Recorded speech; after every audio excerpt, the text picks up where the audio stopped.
Hai guys, welcome back again to Exxon Course YouTube channel. Di video ini kita mau belajar bersama-sama untuk melanjutin soal-soal EHBBKS Fisika dari tahun lalu. Topiknya yaitu tentang kelistrikan. Jadi ada listrik dinamis, ada rangkaian RLC, ada induksi elektromagnetik, ada juga transformator. Ya pokoknya relate-relate tentang itulah ya. Jadi nggak usah berlama-lama, kita langsung aja lihat contoh soalnya untuk kita bahas sama-sama. Here we go. Jadi ini soalnya rangkaian RLC seri dan transformator. Jadi di sini kalian bisa lihat ada gambarnya ya. Di sini ada transformator, lalu ada kumparan primer dan kumparan sekunder, ya kan? Kumparan sekundernya itu nyambung sama R, L dan juga C, kan? Nah, kita baca dulu ya bacaannya. Resa dan Yuda diberikan tugas untuk menyusun rangkaian RLC. Komponen yang dimiliki adalah hambatan, induktor, dan kapasitor. Ya, R resistor atau hambatan, L adalah induktor, dan C adalah kapasitor. Yang masing-masing memiliki data R sama dengan 8 ohm, L sama dengan 32 mH, dan C sama dengan 800 mikrofarad. Kemudian ketiga komponen tersebut disusun secara seri, ujung-ujungnya dihubungkan ke sumber tegangan. Perhatikan gambar, jadi kita bisa lihat di gambar ini. Oke. Sumber tegangan yang ada adalah sumber listrik dari PLN yang memiliki tegangan listrik 220 volt 125 radian per second. Jadi ini adalah sumber dari PLN ya, V sama omeganya. Sedangkan rangkaian yang disusun membutuhkan tegangan yang lebih kecil. Untuk memenuhi tegangan yang diinginkan, Resa dan Yuda menggunakan transformator. Transformator yang digunakan memiliki kumparan primer 1000 lilitan dan kumparan sekunder 500 lilitan dan panjang lilitan 10 cm. Rangkaian RLC dihubungkan ke lilitan sekunder, sedangkan lilitan primer dihubungkan sumber tegangan listrik dari PLN. Oh, jadi lilitan primernya ini nyambungnya sama PLN.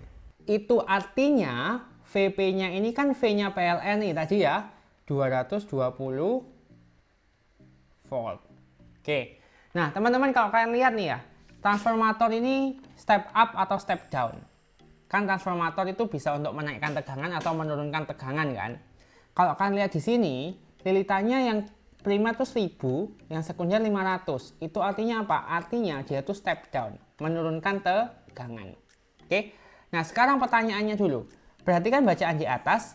Jika diketahui mu 0 sama dengan 4pi kali 10⁻⁷ Weber per ampere meter, maka pada pusat kumparan sekunder akan timbul induksi magnet sebesar berapa pi mili Tesla. Oke. Nah, rumus induksi magnet pada pusat kumparan itu apa? Kalian masih ingat gak? B sama dengan mu 0 I kali N per L. Benar ya?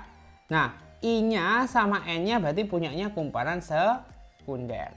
Oke. Berarti mu 0-nya berapa? 4pi kali 10⁻⁷ kali I sekundernya belum tahu, ya kan? Ini harus kita cari. Oke, I sekunder dikali NS. Jumlah lilitan sekunder 500 dibagi L-nya berapa? Ini ya, panjang lilitannya 10 cm, berarti 0,1 meter. Nah, berarti sekarang kita harus mencari dulu berapa I sekunder. Oke, kalian masih ingat rumus V sama dengan I kali R. Benar ya? Berarti I sama dengan V per R. Jadi untuk cari I kita perlu V sekunder dan juga R sekunder. Oke. Nah, teman-teman yang kalian harus tahu juga diingat bahwa di sekunder itu nggak cuma ada R, tapi ada induktor dan juga kapasitor. Maka kita bisa tulis kayak gini, I sama dengan Vs per Z. Jadi Z itu adalah gampangnya itu total ohmnya dari ketiga jenis ini, ya kan? Hambatan, induktor dan juga kapasitor. Oke, berarti kita harus cari Vs dan juga Z. Kita cari Vs dulu. Gimana cara cari Vs? Kita bisa pakai rumus transformator, ya kan? Atau trafo. Rumusnya gimana? NP per NS sama dengan VP per VS. Oke, NP-nya 1000, benar ya? NS-nya adalah 500, VP VP-nya 220 ya. Tadi kita bisa lihat ya dari PLN per VS. Oke. Maka akan jadi seperti ini kan. Ini kita coret 1, ini 2. Maka VS kali 2 sama dengan 220 volt. VS-nya adalah 110 volt. Oke. Sekarang kita cari Z. Gimana cara cari Z? Untuk cari Z, kita harus cari dulu apa? R, XL, dan XC. Oke. R-nya sudah tahu kan? R-nya adalah 8 ohm. Cari XL. Gimana cara cari XL? Rumusnya adalah omega kali L. Omeganya ini ya, 125 radian per second. Ini omega kan? 125 dikali 32 mH. Nah, kita jadikan H, ya kan? Berarti kita kalikan 10 pangkat min 3, ya. Ini sama aja kayak miligram dijadikan gram, milimeter dijadikan meter gitu kan. Berarti dikalikan 10 pangkat min 3. Oke. Maka ini akan jadi hasilnya 125 kali 32 ini 4000 kali 10 pangkat min 3 sama dengan 4 ohm. Selanjutnya XC seper omega kali C. Oke. Seper 125 dikali mikrofarad. Kalau mikro dikali 10 pangkat min 6 ya. Artinya 800 kali 10 pangkat min 6 ohm. Makanya akan jadi seperti ini. 1 per 125 kali 8 itu 1000. Bener ya? 1000 dikali 100 kali 10 pangkat min 6. Ini jadinya 1 per berapa nih? 1000 kali 100, 100.000 kali 10 pangkat min 6, 0,1. Ya kan? Ini jadinya 10 ohm. Gimana cara cari Z? Z-nya adalah seperti ini kan? Akar R kuadrat tambah XL min XC dikuadratkan. Ini adalah R kuadratnya. Itu 8 ohm. Ditambah XL-nya 4 min 10. Min 6. Ya kan? Min 6 kuadrat. Ini jadi akar 64 plus 36. Artinya Z-nya adalah akar 100 yaitu 10 ohm. Oke, sekarang kita masukkan ke sini ya. Masukkan ke sini. Berarti IS-nya berapa? VS-nya 110 volt per 10 ohm. Ini jadinya 11 ampere. Oke, sekarang kita cari aja di sini I-nya jadi 11 ampere. Oke, kita masukkan ke rumus yang tadi sudah kita cari. Berarti kita bisa cari ini ya. 4 kali 500. 4 kali 5 kan 20 ya.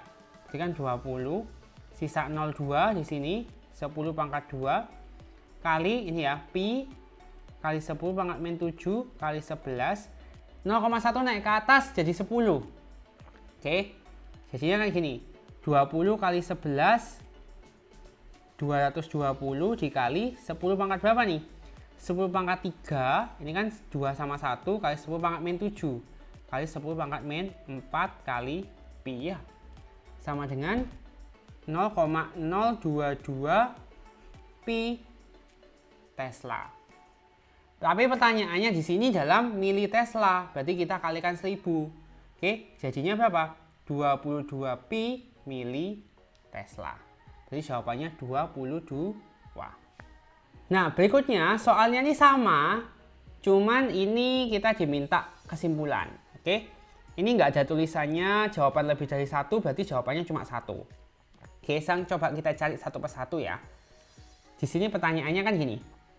Pada saat kumparan primer dihubungkan dengan sumber tegangan listrik PLN, ternyata terjadi aliran listrik pada rangkaian RLC seri, sehingga didapatkan simpulan sebagai berikut. Oke, pada kumparan sekunder terjadi GGL induksi AC yang lebih kecil dari sumber listrik karena pengaruh arus listrik AC pada kumparan primer yang sangat besar. GGL induksi itu rumusnya apa sih? GGL induksi adalah rumusnya min N kali D flux per dt. Min ini lebih ngomongin arah ya. Nah, di sini GGL induksi AC lebih kecil di sekunder karena pengaruh arus listrik AC pada kumparan primer yang sangat besar. Kalau kalian lihat di sini GGL induksi nggak ada pengaruhnya sama I, ya kan? Pengaruhnya sama apa? Sama litan, flux sama T. Oke, jadi yang A ini salah. Yang B, kumparan sekunder terjadi GGL induksi AC yang lebih kecil dan arus yang lebih besar dari sumber listrik karena pengaruh arus listrik pada kumparan primer yang besarnya berubah-ubah dan NP lebih dari NS. Nah, di sini GGL induksinya lebih kecil. Kenapa? Karena NS-nya lebih kecil. Oke, karena kalian bisa lihat di sini ya, GGL induksi berbanding lurus sama N atau jumlah lilitan. Di sini kalian juga bisa lihat NS-nya 500, NP-nya 1000.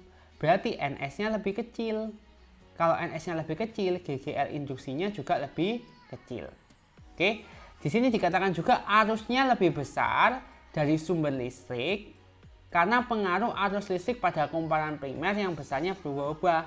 Nah, benar banget kalau misalkan AC itu arus listriknya berubah-ubah. Diingat-ingat ya, untuk AC arus listriknya berubah-ubah. Jadi ini benar. Arus pada kumparan sekunder akan menimbulkan GGL induksi pada kumparan primer yang berubah-ubah dan lebih besar karena NP lebih dari NS. Ini salah ya, untuk sebab akibatnya salah nih. Lalu untuk yang D, sudah kelihatan, nggak usah dilihat NP kurang dari NS. Padahal NP lebih dari NS, pasti salah, ya kan? Pada kumparan sekunder, GGL induksi AC lebih besar. Nggak mungkin, kenapa? Karena N-nya S itu lebih kecil dari NP, ya kan? Nggak mungkin GGL induksinya lebih besar, berarti pasti salah.